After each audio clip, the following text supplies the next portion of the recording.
लेकिन प्रधानमंत्री नरेंद्र मोदी अयोध्या में जाकर राम मंदिर का उद्घाटन कर रहे हैं। इनको क्या इतना समय नहीं है कि ये जाकर के मणिपुर की व्यथा सुन सके? जो मंदिर का राम मंदिर का ट्रस्ट है उसमें क्यों नहीं आपने बहुजनों को, दलितों को रखा? 90% लोग जो है वो एक ही ब्राह्मण कम्युनिटी के हैं, क्यों नहीं वो उसमें SC ST OBC? किस बात का उत्साह मनाएगा देश जब उसका रिप्रेजेंटेशन ही नहीं है राम मंदिर में? क्यों भाई इस देश का दलित क्यों नहीं जो है वो पुजारी बन सकता है? नहीं अछूत है दलित। ये घोषित करें ना, राम मंदिर के प्रांगण पे लिखवाएं कि अछूत नहीं आ सकते हैं। लुट रही हैं आदमी की रोटियां, बिक रही हैं आदमी की बोटियां, किंतु सेठ भर रहे हैं कोठियां। लूट का ये राज हो खत्म, क्रांति के लिए जले मशाल। इस अघोषित आपातकाल में अगर इस देश में मंदिर का उत्साह होगा तो मुझे लगता है इससे बड़े दुर्भाग्य की बात, इससे बड़ा दुख, पीड़ा की बात इस देश के लिए कुछ नहीं हो सकता है कि उसकी ख्वाहिशों की तो कोई इम्तिहान ही न थी। वो ऊंचे ऊंचे मकामों पर बढ़ता गया, लाशों की सीढ़ियां चढ़ता गया। जिसे खुदा कहलाने का शौक था वो मरघट का मसीहा बनता गया। 2024 में लोकसभा का चुनाव होना है। नरेंद्र मोदी आज सुबह ही अयोध्या पहुंच गए और माना जा रहा है कि नरेंद्र मोदी राम मंदिर को ऐसा मुद्दा बनाएंगे और राम मंदिर का काट खोजना अपोजिशन के लिए मुश्किल हो जाएगा और 2024 में नरेंद्र मोदी की फिर से वापसी हो सकती है। ABP न्यूज़ सीओटर साफ तौर पर अपने ओपिनियन पोल में यही कह रहा है। जंतर मंतर पर एक आंदोलन चल रहा है EVM के खिलाफ और तमाम जो मुद्दे हैं उन सभी को लेकर के, और मोदी सरकार के खिलाफ लोगों में काफ़ी गुस्सा है। कई आंदोलनकारी मेरे साथ मौजूद हैं, मैं इन लोगों से बात करता हूं। आप लोग आंदोलन यहां पर कर रहे हैं, नरेंद्र मोदी जी अयोध्या में हैं। नहीं, जो उनका काम है वो कर रहे हैं, जो हमारा काम है, हमारा काम है लोकतंत्र बचाने का। हम अपना लोकतंत्र को बचाने का काम कर रहे हैं। और आज तो सबको पता है कि देश में जिस तरीके से अघोषित आपातकाल है, इस आपातकाल के स्थिति में ये किस चीज़ का महोत्सव मना रहे हैं? आज आप बताइए ना कि आज 5 करोड़ महिलाएं जिस देश में अनीमिया से पीड़ित हों, हर रोज जो है 27 किसान आत्महत्या कर रहा है। अरे पंडित जी, आपको जाना चाहिए था अयोध्या। आप सुनते नहीं हैं। एक चौथाई जनता इस देश की भूखे सो रही है। हर तीसरा बच्चा इस देश में कुपोषित पैदा हो रहा है। हंगर इंडेक्स में चीन, पाकिस्तान, बांग्लादेश से भी नीचे भारत आ गया है। 205 लाख करोड़ रुपए का कर्जा जिस देश ने लिया हो, जिस देश में जो बच्चा पैदा होगा वो 1.5 लाख रुपए का कर्जदार पैदा होगा। लगातार रुपया गिरता जा रहा है, अर्थव्यवस्था ध्वस्त हो चुकी है, नष्ट हो चुकी है। युवा जो है बेरोजगार है, 45 साल से सबसे ज़्यादा बेरोजगारी आज इस देश में है। लगातार महंगाई बढ़ रही है। आज इस अघोषित आपातकाल में अगर इस देश में मंदिर का उत्साह होगा तो मुझे लगता है इससे बड़े दुर्भाग्य की बात, इससे बड़ा दुख, पीड़ा की बात इस देश के लिए कुछ नहीं हो सकता है। विप्र समाज कह रहा है कि आप नकली पंडित हैं, असली नहीं। असली होते तो अयोध्या जाते आप भी। देखिए, हमें जो राम जी है ना, रोम रोम में बसे राम इस पूरे ब्रह्मांड में बसते हैं। ये किसी नरेंद्र मोदी और किसी भाजपा के बताने से हमारे राम जी और हम राम के अनुयायी नहीं हैं। हम हज़ारों वर्षों से राम जी की पूजा करते हैं और राम को अपने दिल में बसाते हैं। लेकिन आज दुर्भाग्य की बात है कि किस तरीके से भगवान श्री राम के नाम पर एक गंदी राजनीति की जा रही है और किस तरीके से पूरा चुनावी प्रोपेगेंडा बनाया जा रहा है पूरे राम मंदिर को। हमारा बहिष्कार इससे है कि आज जो लाखों करोड़ रुपया राम मंदिर के नाम पर खर्चा किया जा रहा है, ये पैसा बहुत से अच्छे कार्यों में खर्चा किया जा सकता था। हेल्थ के इश्यूज़ हैं, तमाम ऐसे इश्यूज़ हैं। देश भूखमरी, गरीबी से जो है वो त्राहिमाम मचाया हुआ है देश में। तो आज आप समझिए, आज इसको चुनावी प्रोपेगेंडा बना करके आज आप देखिए कि कितना ये सरकार गिर चुकी है कि बताने के लिए कोई काम नहीं है, बताने के लिए जनता को कोई काम नहीं है। तो मंदिर के सहारे, भगवान राम के सहारे ये 2024 का चुनाव जीतेंगे। मतलब इनको शर्म भी नहीं आती है। और 10,000 करोड़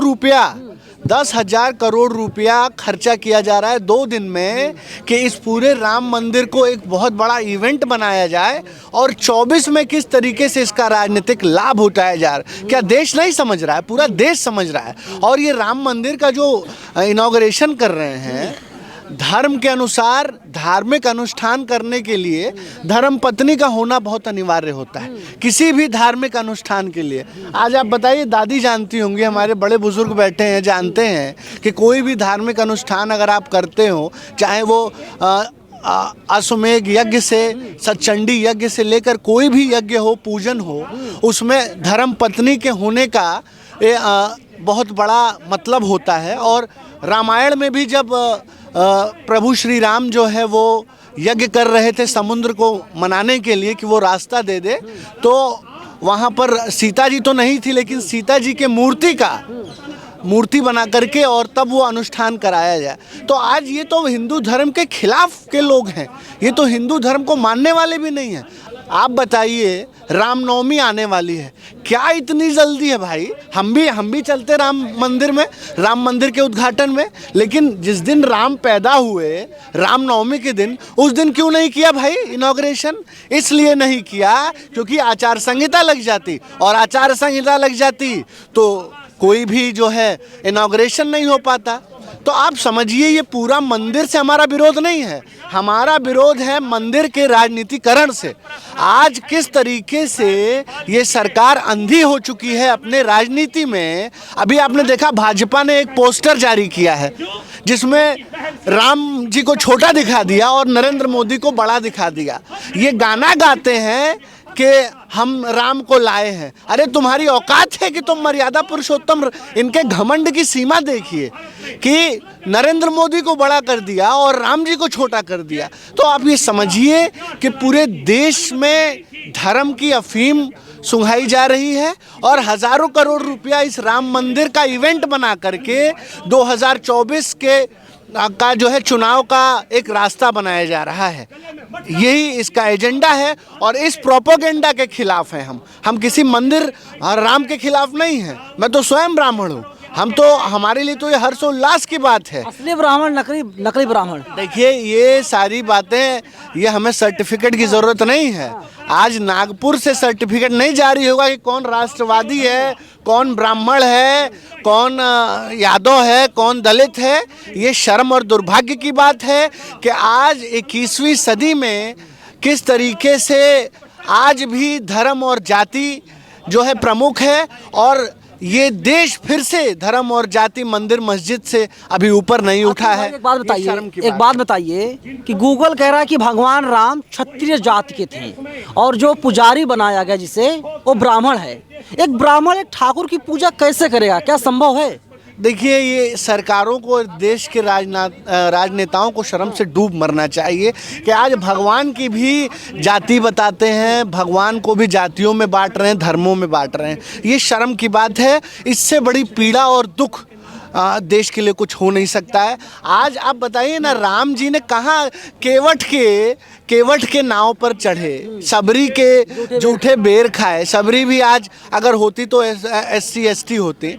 आज आप बताइए ना, और राम जी ने कहाँ किसमें बांटा। ये शर्म की बात है। मुझे नहीं पता चलता ये कहाँ का इतिहास और कहाँ का ये लोग धार्मिक ग्रंथ पढ़े हैं जहाँ पे इन्होंने राम को किसी जाति का बता दिया, हनुमान जी की जाति को ठाकुर, बजरंग बली को दलित बताते हैं, बुद्ध की जाति बता दी। ये लोग इस दुनिया में अलौकिक लोग हैं। इन लोगों ने इंसानियत को धर्म माना है। अगर आप कोई भी धर्म पढ़ेंगे तो उसमें आप देखेंगे कि उसमें मजलूमों की बात है, उसमें दबे कुचले वंचितों की बात है, उसमें इंसानियत की बात है। वहाँ कहीं भी धर्म की बात नहीं है। और जो भी धर्मों को जाति और धर्म के चश्मे से देख रहे हैं, वो इस देश को बर्बाद करने वाले लोग हैं। वो इस देश को धर्म और जातियों में बांटकर संकीर्ण मानसिकता रखने वाले, फूट डालो राज करो पे की नीति पर राज करने वाले लोग हैं। मोदी जी अयोध्या में वहाँ के आम लोगों से मुलाकात की, चाय भी पिया मोदी जी ने, उनका हालचाल भी जाना। नरेंद्र मोदी सीधे सीधे जनता से कनेक्ट हो रहे हैं। नहीं, नरेंद्र मोदी जी क्या उन तमाम किसानों से मिले जो किसान आज किसान आंदोलन में शहीद हुए? क्या मोदी जी उन महिलाओं से मिले जो आज 5 करोड़ महिलाएं इस देश की अनीमिया से पीड़ित हैं? क्या मोदी जी को पता है कि इस देश में हर तीसरा बच्चा कुपोषित पैदा हो रहा है? तो क्या मोदी जी इसके जिम्मेदार हैं? नहीं, क्यों नहीं जिम्मेदार है भाई? अरे क्या करें, मोदी जी देश चला रहे हैं। हर चीज का श्रेय लेने सीना ठोक करके प्रधानमंत्री चले आते हैं, तो क्या इन मौतों का, बेरोजगारी का, महंगाई का, अशिक्षा का, गिरती स्वास्थ्य व्यवस्था के लिए जिम्मेदार नहीं है? ये तो आपका ये तो दो मुही राजनीति है साहब, और उसके भी तो जिम्मेदार मोदी जी हैं। तो प्रश्न किससे? आज जो युवा इस देश में सड़कों पर लाठी खा रहा है, आत्महत्या कर रहा है, वो कौन सा युवा है? वो पाकिस्तान से आया हुआ है? वो इसी देश का युवा है। आज जो युवा अग्निवीर के माध्यम से अपनी जो नौकरी है वो 4 साल की जिसकी हो गई, आज वो युवा करा रहा है, अब सेना में नहीं जाना चाह रहा है, वो अपनी व्यथा किससे कहे साहब?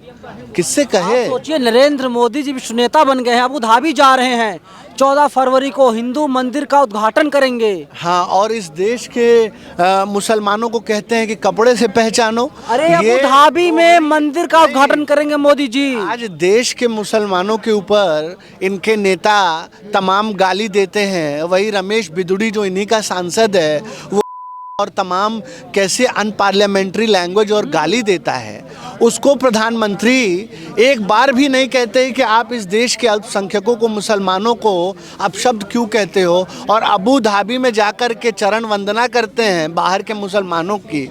ये इससे बड़े शर्म और दुर्भाग्य की बात नहीं है। बाहर विदेशी मुसलमानों को गले लगाते हैं और अपने देश के मुसलमानों को जो है पाकिस्तान जाने के लिए इन्हीं के नेता कहते हैं। लगातार तमाम साध्वी इनकी जो सांसद है वो कहती है कि चाकू और छुरी मजबूत करो, क्योंकि इस देश के अल्पसंख्यकों को काटना है। गड़े मुर्दे को आप उखाड़ रहे हैं। अरे आप को नहीं, गड़े मुर्दे को मत उखाड़िए पंडित जी। ये जो भाजपाई हैं, ये देशभक्त हैं, देश के मुसलमानों से नफरत करते हैं, और इनका पूरा एजेंडा है कि 80% को 20% से लड़ाओ, फूट डालो, राज करो। और अब ये उस पर भी नहीं मानते हैं। अब ये कहते हैं आग लगाओ, राज करो, क्योंकि जितनी आग लगेगी उतना ही ये अपनी राजनीतिक रोटियां सेकेंगे, उतना ही इस देश को बांट सकेंगे। जितना ही खून बहेगा उतना ही इनके लिए लाभ होगा, क्योंकि उसकी ख्वाहिशों की तो कोई इम्तिहान ही न थी। वो ऊंचे ऊंचे मकामों पर बढ़ता गया, लाशों की सीढ़ियां चढ़ता गया। जिसे खुदा कहलाने का शौक था वो मरघट का मसीहा बनता गया, मरघट का मसीहा बनता गया। आज हम जिस मुद्दे को लेकर के खड़े हैं, आज 3 महीने से ज़्यादा हो गया समय मेरे भाई, मणिपुर में आज भी अघोषित आपातकाल है। आज भी मणिपुर में इंटरनेट सर्विसेज बंद हैं। आज भी मणिपुर में लगातार हिंसा हो रही है, लगातार लोग मर रहे हैं। लेकिन प्रधानमंत्री नरेंद्र मोदी अयोध्या में जाकर राम मंदिर का उद्घाटन कर रहे हैं। इनको क्या इतना समय नहीं है कि ये जाकर के मणिपुर की व्यथा सुन सके?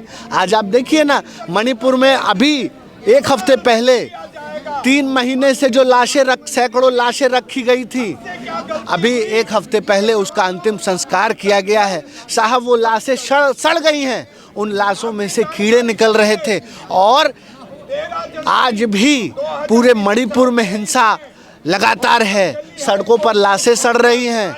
आज कुकी और मैतेई एक दूसरे को देखना नहीं पसंद कर रहे हैं। आज वहाँ पर हालात ऐसे हैं साहब कि रूह कांप जाए। प्रधानमंत्री को क्या इतनी शर्म नहीं रह गई है? अब इस देश में कानून व्यवस्था मणिपुर में मर चुकी है, और गृह मंत्री, इससे बड़ा निठल्ला गृह मंत्री, इससे बड़ा नकारा गृह मंत्री इस देश ने नहीं देखा कि आज किस तरीके से मणिपुर रो रहा है, कराह रहा है। पलखें बिछाए प्रधानमंत्री का इंतजार कर रहा है, लेकिन प्रधानमंत्री नरेंद्र मोदी मणिपुर नहीं जाते हैं। और क्या मजबूरी है साहब कि वहाँ पर नरेंद्र मोदी जो है सरकार को, वीरेंद्र सिंह को बर्खास्त करके राष्ट्रपति शासन नहीं लगा रहे हैं। आज अगर यही सुनिए, अगर यही मणिपुर की जगह बंगाल होता तो आज राष्ट्रपति शासन लग गया होता, आज क्या क्या हो गया होता, आज वहाँ के मुख्यमंत्री को जेल में डाल देते। लेकिन क्योंकि मुख्यमंत्री भाजपा का है, बीरेन्द्र सिंह है, नरेंद्र मोदी का खास है, इसलिए तमाम वहाँ लाशें गिरने के बावजूद, हिंसा होने के बावजूद भी आज मणिपुर जो है रो रहा है, करा रहा है। राम मंदिर का क्रेडिट किसे देंगे, मोदी जी को, आरएसएस को, सुप्रीम कोर्ट को, या फिर कांग्रेस पार्टी को, क्योंकि राजीव गांधी ने ताले खुलवाए थे? देखिए, राम मंदिर का क्रेडिट इस देश की करोड़ों करोड़ जनता को देना चाहिए, कोर्ट को देना चाहिए। और ये किसके पैसे से बन रहा है भाई राम मंदिर का, अयोध्या का मंदिर? ये मोदी जी के पिताजी का पैसा है, ये भाजपा के बपौती है, भाजपा का पैसा नहीं है, इस देश की जनता का पैसा है, इस देश के नागरिक का पैसा है, इस देश के करोड़ों टैक्स पेई का पैसे पे राम मंदिर बन रहा है। यही तो शर्म और दुर्भाग्य की बात है कि आज भाजपा उसका उत्साह मना रही है। इनके बाप का पैसा नहीं लगा है राम मंदिर में। राम मंदिर में करोड़ों लोगों का, राम भक्तों का पैसा लगा। कितना दिया था? ये हमने, हमारे घर से 10,000 रुपया गया। और जिम्मेदारी साथ बोलिए, जिम्मेदारी के साथ बोल रहे हैं। हम क्या इस देश से बाहर के लोग हैं क्या? हम राम को पूजने वाले लोग। कितना रुपया दिया था आपने? लेकिन हमें शर्म आती है कि आज हमारे राम जी के नाम पर ये संघी, ये भाजपाई संकीर्ण और गंदी राजनीति कर रहे हैं। आज राम जी भी होते तो करा रहे होते कि आज क्या सबका पैसा लगा, इनका पैसा लगा है, आपका पैसा लगा है, हमारा पैसा लगा है। लेकिन राम मंदिर का राजनीतिकरण करना, राम मंदिर को चुनावी मुद्दा बनाना, राम को जो है प्रोपेगेंडा बना करके अपने चुनावी लाभ के लिए इस्तेमाल करना, ये शर्म और दुर्भाग्य की बात है। और इस पर अरे आप तो खुश होइए भाई साहब, आपकी जाति के लोग ही वहाँ पुजारी बन रहे हैं, मुख्य पुजारी बन रहे हैं, क्या चाहिए इससे ज्यादा आपको? नहीं, इसी बात का तो मुझे दुख है कि मेरी जाति के लोग पुजारी बन रहे हैं। समाज आपको निकाल देगा। आज अगर सामाजिक न्याय की बात करते हैं नरेंद्र मोदी और भाजपा कहती है, तो आज क्यों नहीं उस मंदिर में जो है सभी जातियों के लोग जा सकते हैं? क्यों नहीं उस मंदिर में जो है, जो मंदिर का, राम मंदिर का ट्रस्ट है, उसमें क्यों नहीं आपने बहुजनों को, दलितों को रखा? आज भी आपके ऊपर मनुवादी मानसिकता हावी है नरेंद्र मोदी जी। आप कहने को राम मंदिर में किसका रिप्रेजेंटेशन कर रहे हो भाई?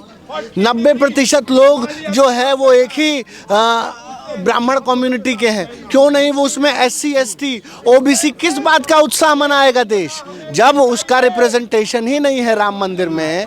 क्यों भाई इस देश का दलित क्यों नहीं जो है वो पुजारी बन सकता है? नहीं, अछूत है दलित। ये घोषित करें ना, राम मंदिर के प्रांगण पे लिखवाएं कि अछूत नहीं आ सकते हैं। अगर ट्रस्ट में मेंबर, गर्भगृह में नहीं जाने दिया गया, देखा रामनाथ कोविंद के साथ क्या हुआ, मुर्मू जी के साथ क्या हुआ। आज भी वही मनुवादियों की सत्ता है। चाहे ये लाख नरेंद्र मोदी कह लें कि आज देश में समरसता आ गई है और हम दलित राष्ट्रपति बना रहे हैं, OBC राष्ट्रपति बना रहे हैं। आज क्यों नहीं भाई, क्यों इस देश की जो है दलित राष्ट्रपति, उसका इनॉग्रेशन नहीं कर सकती है राम मंदिर का? क्या द्रौपदी मुर्मू जो इस देश की महिला पहली राष्ट्रपति हैं, वो राम मंदिर का इनॉग्रेशन नहीं कर सकती है? नहीं होने देंगे, क्योंकि इनकी वही महिला विरोधी मानसिकता है, यही मनुवादी मानसिकता है जो नहीं चाहती है कि इस देश का बहुजन, इस देश का दलित, इस देश का वंचित शोषित आगे बढ़े। और अभी आप देखेंगे, अभी ये मंदिर बन जाए और 24 में उसके सहारे नरेंद्र मोदी की सरकार बन जाए, उसके बाद आप देखेंगे कि किस तरीके से बाबा साहेब की जो मूल्यों की हत्या करेंगे। भाई आज तो कह रहे हैं ना कि राम मंदिर बन जाएगा तो हिंदू राष्ट्र भी बना देंगे, तो ये किसके सीने पे चढ़कर हिंदू राष्ट्र बनाएंगे? ये करोड़ों करोड़ बहुजनों की आत्मा को रौंद कर हिंदू राष्ट्र बनाएंगे। और उस हिंदू राष्ट्र में कौन प्रमुख होगा? उस हिंदू राष्ट्र में वही जातियां, सवर्ण जातियां फिर से प्रमुख होंगी जो हजारों साल से इनका शोषण कर रही थी। आप अपने समाज के, अतुल भाई, अपने समाज को आप सर्टिफिकेट दीजिए, बताइए कि आप ओरिजिनल ब्राह्मण हैं, क्योंकि आप ब्राह्मणों के खिलाफ बोल रहे हैं। देखिए, ये मुझे किसी समाज में न बांटे। मैं भारतीय हूँ और इस देश के लोगों की लड़ाई लड़ रहा हूँ, और इंसानियत से बड़ा धर्म मेरे लिए कोई धर्म नहीं है। जो धर्म किसी को आदमी ही ना माने, जिसको जो धर्म किसी को अछूत मारे, मैं समझता हूँ उस धर्म में बहुत बड़े संशोधन की भावनाओं जरूरत में बह गए हैं। नहीं। हम आप भावनाओं ब्राह्मण में नहीं समाज के बहे खिलाफ हैं। बयान दे रहे हैं। देखिए, नहीं, हम किसी समाज के खिलाफ बयान नहीं दे रहे हैं। हम न्याय की बात कर रहे हैं, न्याय संगत बात कर रहे हैं। और 21st century is the century of humanity. इंसानियत का जो है वो 21वीं सदी इंसान निकल रहा है।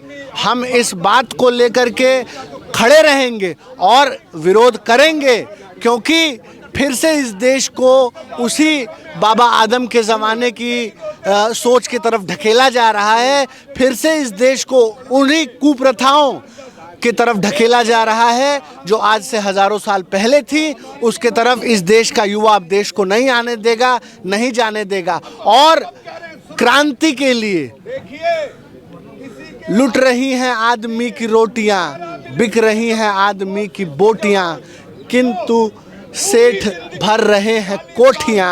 लूट का ये राज हो ख़त्म, क्रांति के लिए जले मशाल, क्रांति के लिए उठे कदम। चलिए, ये इकलौते ऐसे ब्राह्मण हैं जो खुल करके कह रहे हैं कि बहुजनों को भी हक मिलना चाहिए राम मंदिर में, कम से कम पुजारी तो बना देना चाहिए।